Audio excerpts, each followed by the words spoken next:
How are you doing this evening? Doing well, Jenna. How are you? Good. Well, we're really excited to have you, and let's talk about the panel you just moderated and what you all discussed. Okay. So we were here at Business Climate 2011 talking about a new economics for low carbon, sustainable world.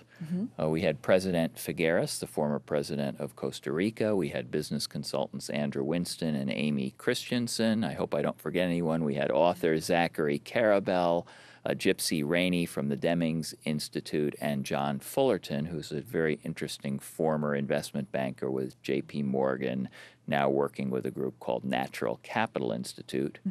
And the basic conversation, I think, was, can we continue to grow the global economy without running out of stuff and polluting the planet to a point where it's unrecognizable? And what was the conclusion you guys came up with? Given that big problem and an hour to solve it, I would say there was disagreement. There was more pessimism on the panel than I would have expected.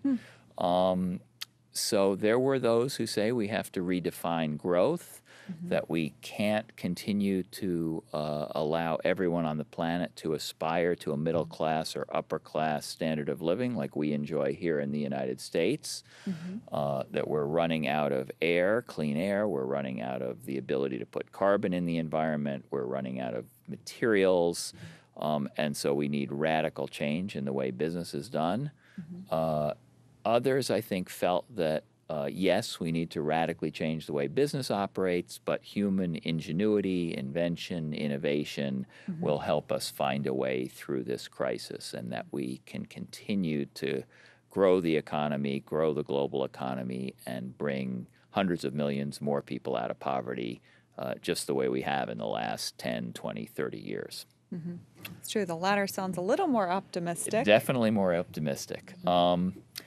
But I guess my takeaway from the panel was that incremental change, step change, more energy efficiency, less waste, less pollution, all those good things which we see happening in corporate America by themselves are not going to solve the environmental problems we have. So we do need to accelerate the pace of change, come up with new technology, come up with stronger government policies to solve these problems. So change is happening, but the pace of it is not fast enough to solve the problems we have.